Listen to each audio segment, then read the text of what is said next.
course, you know, whenever you're dealing with, you're trying to make a point, you're always talking in extremes. It's the nature of polemics. So, is the church not called to be to produce? Well, on the one hand, you know, somebody should point out to me that Jesus promised the disciples that they would bear fruit, and that fruit would remain. That's producing. It's not, the problem isn't really producing. It is the mechanical, it is the factory model, it is the model of production that has ruled God out. So,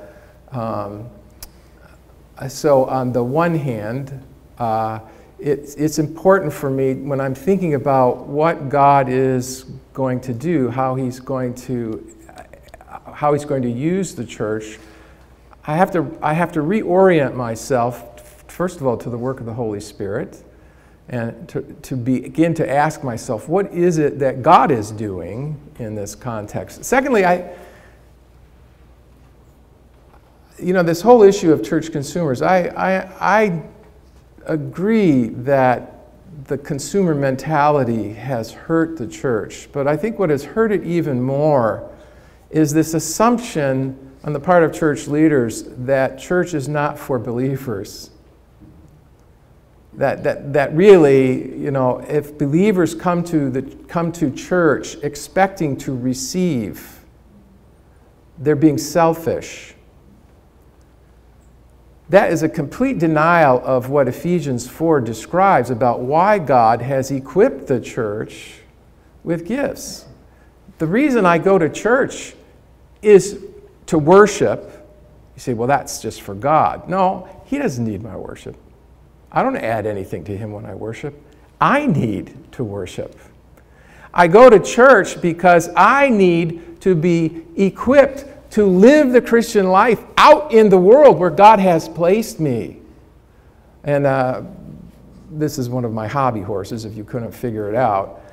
I think the problem with the marketed model, the centralized model where the church is the center that's providing spiritual goods and services, we are not equipping God's people to be planted and to be dispersed and planted in the context where God has placed them. So what that means is I come to church where they're trying to basically get me on board to do things I'm not really good at and don't feel comfortable doing, so I feel guilty about that. And then the rest of my life, I'm living out in the world with no idea what it means to bear witness.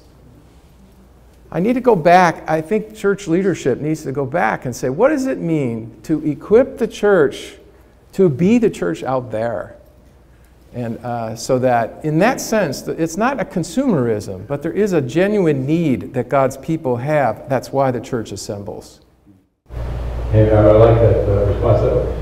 Just to interject, one thing we've talked about at the CSOS Institute is that churches tend to be based on ABCs, attendance, buildings, and cash.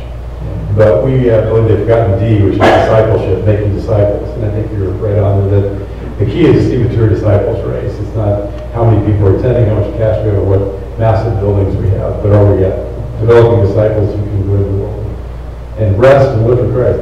It's hard to come out of it, though. The reason it's uphill is because we want to be a part of a church that's exciting. You know, like we want to be a part of a church that's got a lot of programs and is doing things. And do you realize that the majority of worshipers is concentrated in 10% of the churches?